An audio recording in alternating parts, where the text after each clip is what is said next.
Nabi kita Muhammad SAW telah memberikan kita sebuah panduan luar biasa. 5 langkah strategis untuk mengeksekusi rencana apapun dalam hidup ini. Kita bisa menyebutnya sebagai 5 langkah rencana kenabian, The 5-Step Prophetic Plan. Jadi, kapanpun Anda memiliki sesuatu yang ingin dicapai, kembalilah pada hadis ini. Hadis ini menjelaskan metodologi, manajemen, dan cara tentang bagaimana seharusnya seorang muslim bekerja dan menjalani hidup. Rasulullah SAW menjelaskan hal ini dalam sebuah hadis sahih yang diriwayatkan oleh Imam Muslim dari sahabat Abu Hurairah radhiyallahu anhu. Dan setiap penggalan kalimat dalam hadis ini begitu indah. Mari kita bedah satu persatu. Langkah 1, menjadi mukmin yang kompeten.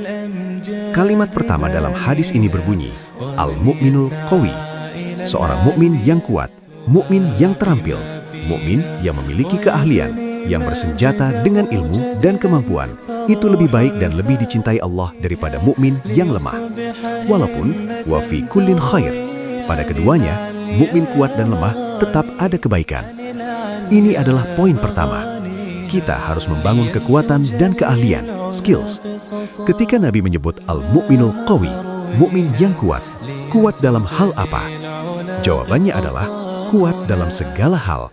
Kuat secara fisik, kuat imannya, kuat kemampuan manajemennya, kuat dalam ilmu kedokteran, atau apapun bidang yang Anda geluti. Targetkanlah untuk menjadi yang terbaik.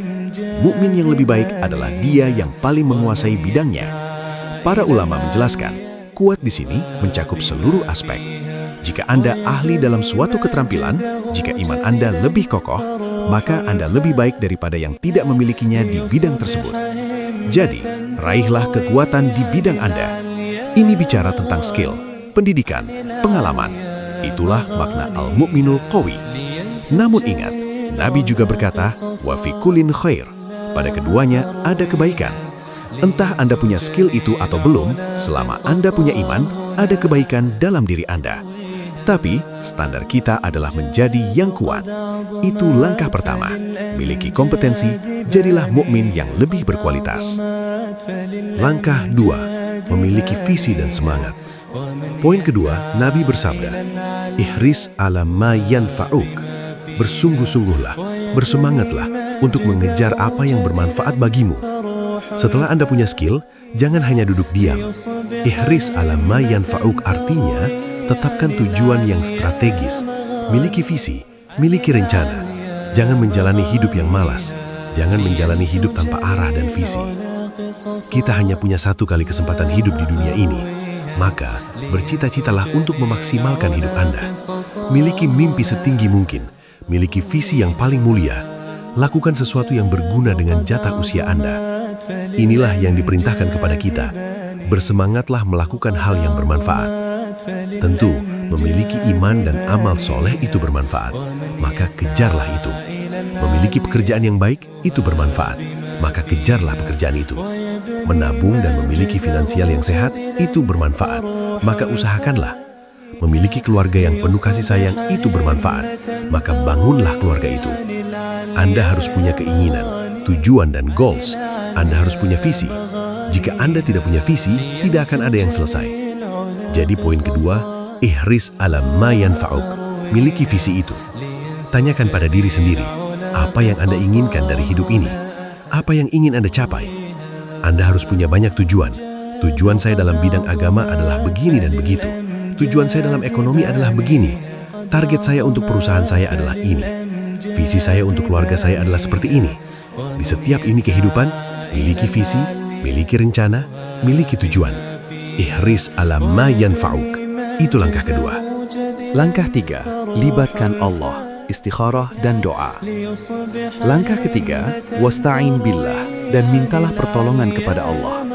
Perhatikan urutannya. Pertama dan yang paling utama, setelah Anda punya visi, sebelum Anda melangkah melakukan aksi fisik, mintalah bantuan Allah.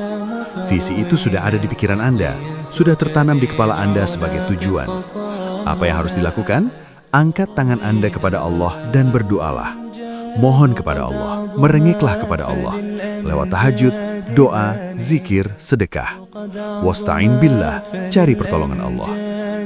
Para ulama kita mengajarkan, bentuk meminta tolong yang paling awal untuk sebuah visi adalah dengan sholat istikharah. Sholatlah istikharah. Ya Allah, apakah visi ini baik untukku? Aku ingin menjadi CEO di perusahaanku sendiri. Itu visiku. Jika ini yang terbaik untukku, mudahkanlah jalannya. Setelah itu, teruslah berdoa agar Allah memberkahi langkah Anda, mempermudah urusan Anda, dan membukakan pintu-pintu peluang.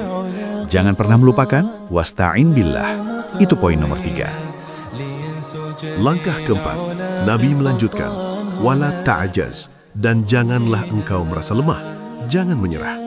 Subhanallah, ini adalah motivasi yang sangat-sangat indah. Jangan lempar handuk tanda menyerah. Jangan jadi pemalas.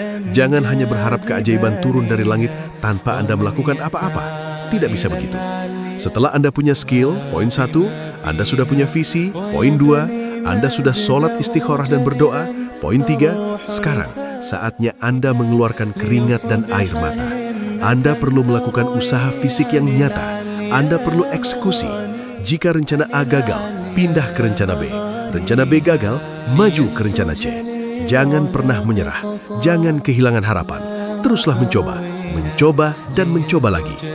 Wala ta'jaz, artinya jangan diam saja dan merasa tidak mampu.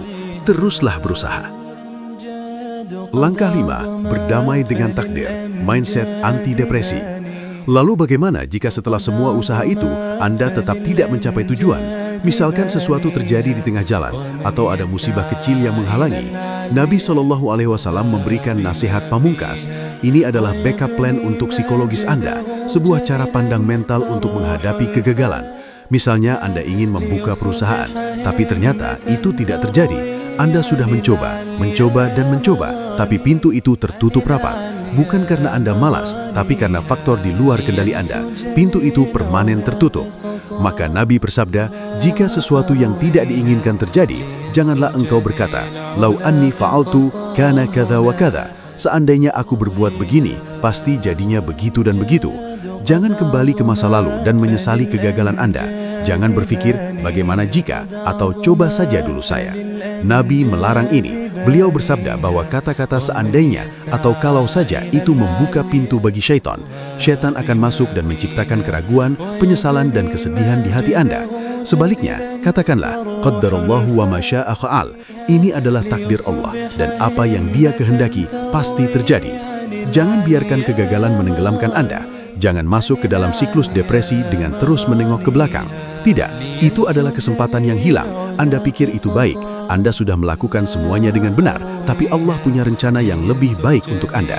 Jadi ketika pintu itu tertutup, khalas, selesai. Pindahlah ke bab berikutnya dalam hidup Anda. Pelajari kesalahannya, jangan menyalahkan siapapun, jangan menengok ke belakang. Katakan, qaddarallahu wa ma syaa fa'al. Ingatlah satu kaidah penting ini, takdir tidak pernah digunakan untuk membenarkan tindakan masa depan. Takdir digunakan untuk mengobati luka masa lalu.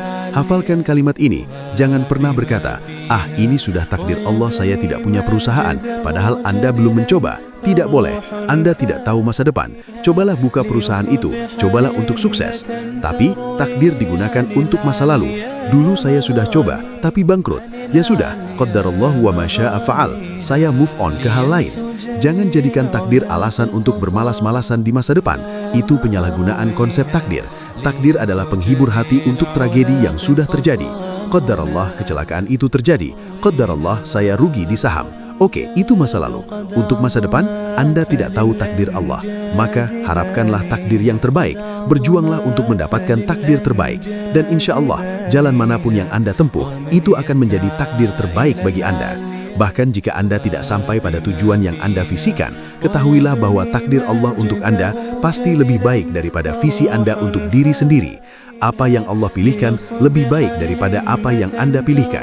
Tapi kuncinya, Anda harus percaya pada Allah. Anda harus berhusnudzon atau berprasangka baik pada Allah. Jadi, kerahkan usaha, miliki visi yang tinggi, dan dimanapun Anda berakhir, itulah takdir Allah yang terbaik, dan Anda sampai di sana karena Anda punya prasangka baik pada Allah. Inilah 5 langkah rencana sederhana, namun merupakan metodologi anti gagal untuk hidup kita, untuk setiap aspek, setiap sisi, dan setiap gelanggang kehidupan. Ikutilah 5 langkah prophetic plan ini.